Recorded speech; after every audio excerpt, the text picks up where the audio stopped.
So, as you can tell from my opening statement, I'm very concerned about the issue of impoundments. Are you familiar with the concept?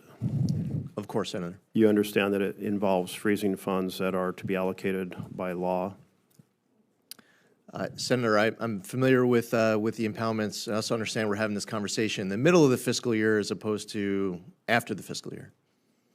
Do you understand that the Constitution of the United States assigns the power of the purse to Congress, and do you follow that understanding? Absolutely. So you understand that when you impound funds, you are violating the law? No, Senator. We are going to follow all statutory obligations, and we will abide by all laws. But you're not. You're impounding funds against the law. We absolutely disagree with you very strongly. And the courts have also found it's not just against the law, it's unconstitutional. If you're citing a particular district court judge, Senator, that's one thing. But there's a lot of district court judges coming up with their own interpretations of the law. That'll go through litigation processes, but at It the is the EPA, Supreme we Court of the follow all United laws. States that has weighed in. And do you consider the Supreme Court not to be a legitimate source of decision-making? Of course, the Supreme Court is the highest court in the land. Then why are you not following the Supreme Court's understanding of the Constitution and the law? We are following all laws and the Constitution, Senator. Then why have you frozen $1.7 billion in EJ grants illegally and unconstitutionally? They are neither illegal or unconstitutionally frozen, Senator.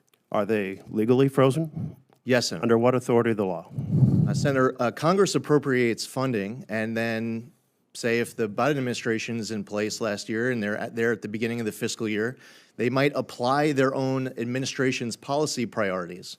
So they might decide to send money to, say, the state of Alaska, and they might include aspects of fighting for equity or education instead of remediation. But it wasn't the Biden administration that passed this law, it was Congress. Oh, and so this is in the law as written and as signed by his president, and yet you're defying it. Senator, it would be important that the premise of your question, I mean, we're going to have to just disagree as strongly as possible. You've also frozen whether the or not greenhouse anything was gas done reduction funds, again, illegally and unconstitutionally. Are you going Neither to follow illegally the or Constitution? unconstitutionally, Senator. Well, we now have several court decisions that have said you have acted, and you referred to district court decisions, but you don't agree with those district courts? Senator, if you're referring to a district court decision that was then stayed by the D.C. Circuit, then I would also encourage you to look at the appeals process, which is important. And as you referenced earlier in a prior question, how important it is to look at the Supreme Court. Well, then that message that you would be making to the D.C. District Court judge is that the D.C. District Court judge didn't even have jurisdiction over that case and it belonged inside the Court of Federal Claims. I agree with you how important it is to consider the decisions of the Supreme Court. So there is one district court decision you abided by, and that was related to the clean school buses.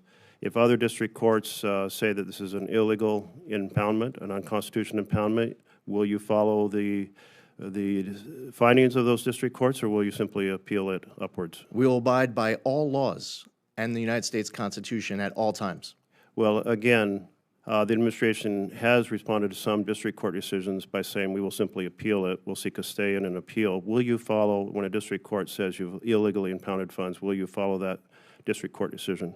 Well, as you pointed out, Senator, the Supreme Court is the highest court in the land. So if a district court judge makes a decision, we are not going to assume that the United States Supreme Court is going to agree with that district court. Even though the Supreme Court has repeatedly ruled that impoundments are unconstitutional. So your decision is to simply appeal to the Supreme Court seeking a different decision this time around? Well, I know that we're talking about hypotheticals of district court decisions to come, but as far as the district court decisions It's actually that not have been hypothetical because we already have a series of district court as far decisions as- saying that this is illegal and and unconstitutional. as far as the district court decisions that have been made, it's important to note, as I stated a minute ago, the district court judge decision that you're referencing in the D.C. Circuit was instantly stayed by the D.C. Circuit. Do you understand that impounding funds essentially makes the appropriation power of Congress very difficult? We have to reach decisions about funding that is important to Alaska, to Oregon, but also to every region of the country.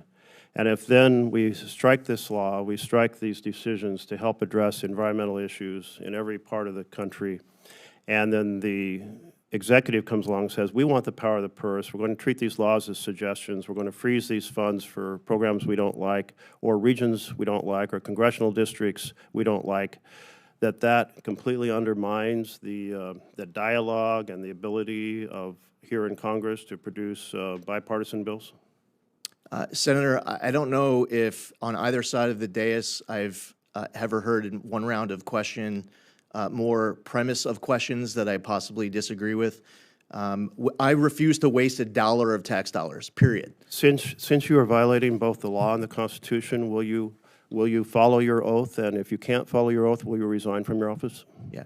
Senator, listen, you like to preface your questions with declaring everything unconstitutional and illegal. We couldn't possibly disagree more strongly with what you're saying. What I do believe is would be illegal is for me to play along where I'm seeing unqualified recipients getting funding, where I see an entity like a $2 billion recipient, Power Forward Communities, that gets $100 of GGR funds in 2023, and then they get $2 billion in 2024. When I see self-dealing and conflicts of interest, loading up recipients of people who are Biden officials and Obama officials and Democrat donors, when I see wording of financial agent agreements and account control agreements that tie the hands of the EPA behind its back, will I play along with that? No, absolutely not, because this is the good In which case you should resign, because the president is involved in self-dealing at a level we have never seen on these crypto. Senator, if I refuse to waste money, I should resign? Madam Chair, I will just conclude by saying this issue of impoundments is an extraordinary challenge. The Supreme Court has ruled twice. The Constitution is clear. You took an oath to the Constitution, and it's extremely destructive of our legislative process for you to be engaged in this. Let's move to Senator